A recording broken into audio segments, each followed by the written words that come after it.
My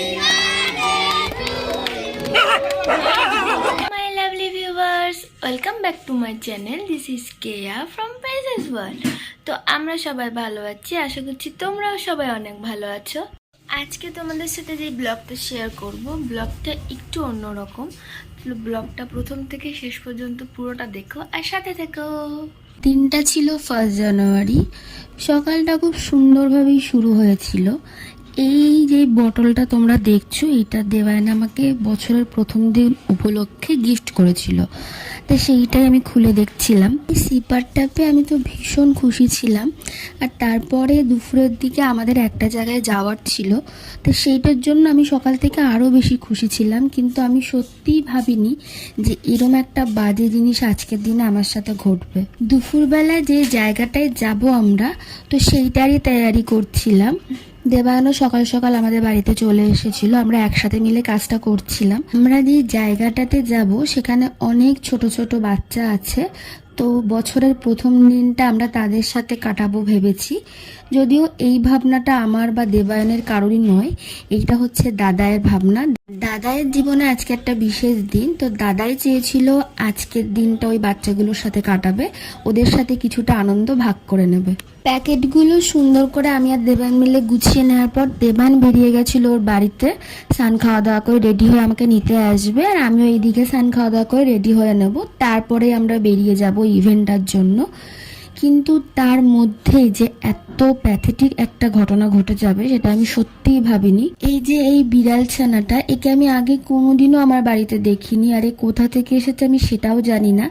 কোথাও যাওয়ার থাকলে আমার খুব সকাল সকাল ঘুম ভেঙে যায়, আর সেদিনকেও আমি খুব সকাল সকালই ঘুম থেকে উঠেছিলাম। সকালবেলা এতবার বাইরে গেছি, আমি ওকে একটা বাড়ির জন্যও দেখিনি, আমার বাবু মা কেউই ওকে দেখেনি। যখন দেবায়ন বাড়িতে যাচ্ছিল তখনও ও ছিল না। আমি যখন স্নান করতে যাই তখন আমি ওকে দেখি যে একটা ছোট্ট বিড়াল ছানা ওখানটায় শুয়ে আছে। তো আমি ঘরের থেকে একটু দুধ নিয়ে ওকে দুধও খেতে দিলাম। যখনই কোনো বিড়াল টিড়াল ঘরের বাইরে আসে আমি তখনই অল্প একটু দুধ খেতে দিই, তো ওকেও সেরকম দিয়েছিলাম। দিয়ে আমি স্নান করতে চলে যাই। স্নান করে বেরিয়ে আসার পরও আমি দেখি যে ও ওইখানটাতে শুয়ে আছে, আর দুধের বাটিটাও ঠিক ওই জায়গাটা একটু দুধ খায়নি। কিউরিসিটির বসে আমি ওর কাছে গিয়ে ওকে ডাকতে লাগি। তখন আমি দেখি ও একদম কাক ভিজা হয়ে আধমরা অবস্থায় ওইখানটায় শুয়ে আছে। এটা দেখা মাত্রই আমি সঙ্গে সঙ্গে মাকে ডাকি, কারণ পশু পাখি আমি ভালোবাসি ঠিকই, কিন্তু আমি ওদেরকে প্রথমেই ধরতে পারি না, আমার কেমন একটা হয়। মা ঘর থেকে একটা আমার পুরনো জামা নিয়ে আসলো, নিয়ে ওকে পুরো ঢেকে দিল, কারণ ও ভীষণই ভাবে ভিজে গেছিল। একদম ওর কানের মধ্যেও মনে হয় জল টল ঢুকে গেছে।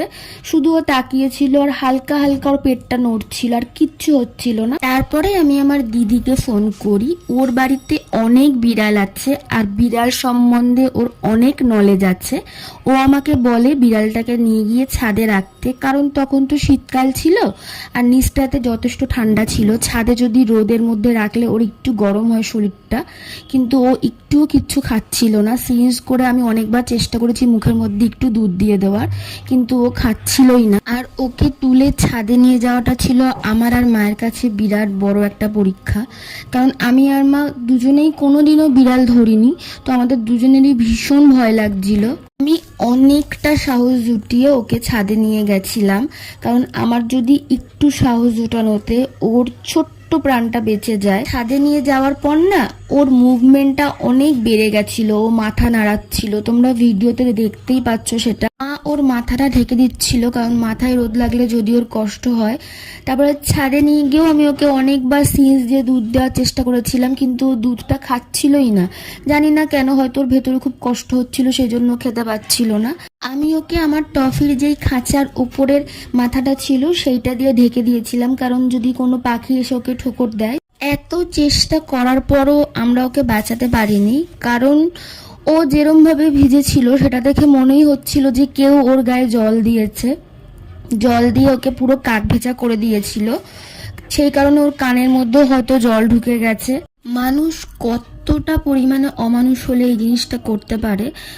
হতেই পারে যে বিড়াল পছন্দ না, তাকে তাড়িয়ে দাও, ঘরে আসতে দিও না, কিন্তু তাকে এরম ভাবে ভিজিয়ে মেরে ফেলা তারপরে আমার দিদিও ওর বাড়ির থেকে এসেছিল। ওরও বাড়িতে অনেকগুলো বিড়াল আছে, কুকুর আছে, ও সবাইকে সামলে ওর আসতে একটু দেরি হয়েছিল। ও সাথে করে আমুল দুধের প্যাকেট, একটা ওষুধ এগুলো নিয়ে এসেছিল ওকে খাওয়াবে বলে, কিন্তু ও আসার আগেই বিড়ালটা মারা গেছিল।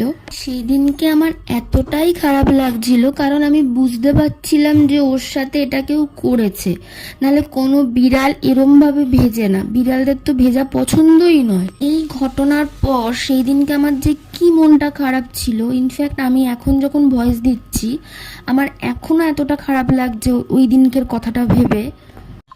বিড়ালটা আমার কাছে 1 ঘন্টা মতন ছিল, মানে সেই 1 ঘন্টার মধ্যে ও যখন আমার দিকে তাকাচ্ছিল, চোখটা ছলছল হচ্ছিল, আমি ভেবেছিলাম যে দিদি আসুক, ও তো এইসব ব্যাপারে এক্সপার্ট, ওর সাথে আমি কোনো একটা জায়গায় যেখানে ডাক্তাররা বসে সেখানে গিয়ে ওকে দেখাবো। বাট ও আর বাঁচবেই না, মানে ওর উপরে এতটা পরিমাণে টর্চার হয়েছিল, ও আর বাঁচতেই পারলো না। মানুষ যে কিভাবে এতটা নৃশংস হতে পারে, মানে এটা ভাষায় প্রকাশ করার মতন না। বছরের প্রথম দিনটা এত বড় একটা বাজে কাজ করে কি করে মানুষ, আমি সেটাই ভেবে পাই না। মানে খুবই বাজে, আমার এখন এত কষ্ট হচ্ছে, মানে কি বলবো তোমাদেরকে। আমার ভীষণ শরীর খারাপ হয়ে গেছিল, আমার প্রেশার লো হয়ে ভীষণ শরীর খারাপ হয়ে গেছিল। মানে আমি ভাবছিলাম যে ওখানে আর যাবোই না, মানে আমার এতটা শরীর খারাপ হয়ে গেছিল, আমি মাইন্ড থেকে এতটা পরিমাণে ভেঙে পড়েছিলাম ওই জিনিসটা দেখার পর। মানে ওর মুখটা দেখেও মানুষের মায়া আসেনি যে ওকে এইরকম জল দিয়ে ভিজিয়ে দিলে ও হয়তো মারা যেতে পারে। ভাই আমাকে ভীষণভাবে বুঝিয়েছিল, অনেক রকম কথা বলে, অনেক কিছু বলে মোটিভেট করেছিল। আর যেখানে আমাদের যাওয়ার কথা ছিল সেইখানেও না গেলে খুবই বাজে দেখাতো, একটা দায়িত্বের ব্যাপার আছে।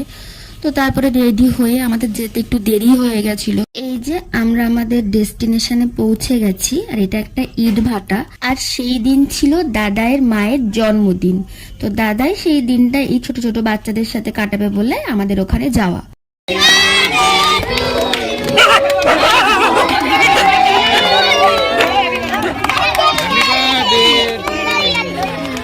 ফার্স্টে আমরা কেকটা কেটে নিলাম, আর তোমরা দেখছো আমাদের কেক কাটাটা দেখে ওরা কতটা খুশি হয়েছিল।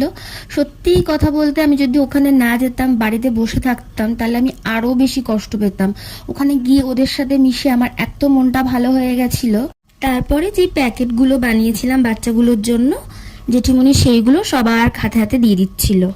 সত্যি কথা বলতে ওরা ভীষণ মিশুকে, মানে কেউ যদি ওদের জন্য একটু কিছু করে ওরা তাতে এতটা আনন্দ পেয়ে যায়, মানে সেটা তোমরা দেখেই বুঝতে পারছো।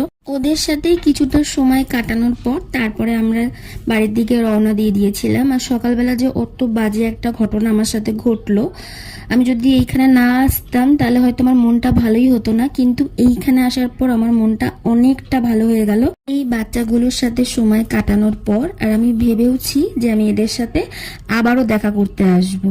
ওর মধ্যে একটা গুলুমুলু ছোট্ট বাচ্চাকে জিনুদা ভাই আবার কোলে তুলে নিয়েছিল, আর ও বেশ কি সুন্দর চুপচাপ কোলে উঠে আদর খাচ্ছিল। বাড়ি ফেরার পথে রাস্তার ধারে আমরা দেখি এসব পেয়ারা মাখা একটা ছোট্ট দোকান ছিল, তো সেইখান থেকে আমরা বিলেতি আমরা মাখা নিচ্ছিলাম। আর বিলেতি আমরা মাখা খেতে আমার ভীষণ ভালো লাগে, আর বিলেতি আমরা খাওয়াও শরীরের পক্ষে ভীষণ ভালো, কারণ এটা খেলে নাকি ক্যান্সার হওয়ার সম্ভাবনা অনেক কমে যায়। ভীষণ ভালো বিলেতি আমরা খাওয়া। তাই যখনই আমরা এইসব পেয়ারা মাখার দোকান দেখি, তো সেইখানে আমরা দেখি বিলাতি আমরা আছে কিনা। বিলাতি আমরা থাকলে আমরা অবশ্যই ওখান থেকে বিলাতি আমরা কিনে খাই। আর এই কাকুটার দোকান তোমরা হয়তো অনেকেই চিনবে, লাল গোপাল স্কুল থেকে বেরিয়ে এসে একদম মেন রোডের উপরে কাকুটার দোকান। কাকুটা ভীষণ সুন্দর করে টেস্টি করে খুব হাইজিন মেনটেন করে মাখাগুলো বানিয়ে দেয়। আমরা তো মাঝে মাঝে এই কাকুটার দোকানে যাই, এখান থেকে কোনো সময় বিলেতি আমরা, কোনো সময় পেয়ারা মাখা, কোনো সময় স্টার ফুড এইসব কিনে খাই। মাখাটাকে আমরা পার্সেল করে নিয়েছিলাম, কারণ অতটা মাখা ওখানে দাঁড়িয়ে খাওয়া সম্ভব নয়, আমরা বাড়িতে নিয়ে গিয়ে খাবো সন্ধ্যেবেলার দিকে। তারপরে আমরা আবার একটু বেরিয়েছিলাম, কারণ বাড়িতে থাকলে আমার খালি ওই বিড়ালটার কথা মনে হচ্ছিল। তো সেই জন্য দেবান বললো যে চলো বাইরে অনেক সুন্দর সুন্দর পজিশন বেরোচ্ছে, সেগুলো তুমি দেখলে তোমার মনটা একটু ভালো লাগবে। আর সত্যি বাইরে বেরোতে না বেরোতেই দেখছি একটা কি সুন্দর লাইটিং দিয়ে পজিশন বেরিয়েছে, আর আমার ছোট্ট থেকে না এই পজিশনগুলো দেখতে ভীষণ ভালো লাগে। তারপরে বাড়ি এসে আমি দেবানের নখগুলো কেটে দিচ্ছিলাম, কারণ এত বড় ছেলে হয়ে গেছে, তখন নিজে থেকে নখ কাটতে শেখেনি। তো ওর যখনই নখটা বড় হয় ও আমাকে বলে আমি কেটে দিই। ঘুরে টুরে ফেরার পথে সাথে করে কিছু খাবার নিয়ে এসেছিলাম। এই যে ডালের বড়াগুলো হয় এগুলো আমার ভীষণ ভালো লাগে, আর চাটনিটা তো ভীষণ ভালো খেতে। আর তারপরে রাতের ডিনারের জন্য নিয়ে এসেছিলাম মোমো, এই মোমোটা খেয়ে আজকে ডিনার করব। তো আমি ডিনারটা সেরে নিই, আর তোমরাও ততক্ষণে ভিডিওটাতে লাইক কমেন্ট শেয়ার করে দাও। তোমাদের সবার কাছে একটা রিকোয়েস্ট, তোমরা যখনই কোনো পশু পাখি দেখবে, তোমাদের তাদের ভালো নাই লাগতে পারে, তোমরা তাদের বাড়িতে কোনো কারণে রাখতে নাই পারো, কিন্তু প্লিজ তাদেরকে কোনোভাবে হার্ট করো না, কারণ তাদেরও তো একটা প্রাণ আছে। তারা হয়তো মুখে বলতে পারে না, কিন্তু তাদেরও কষ্ট হয়।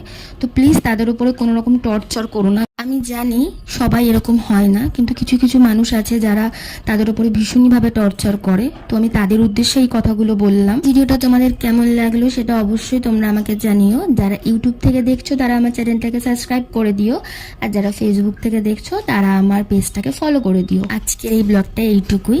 Thanks for watching.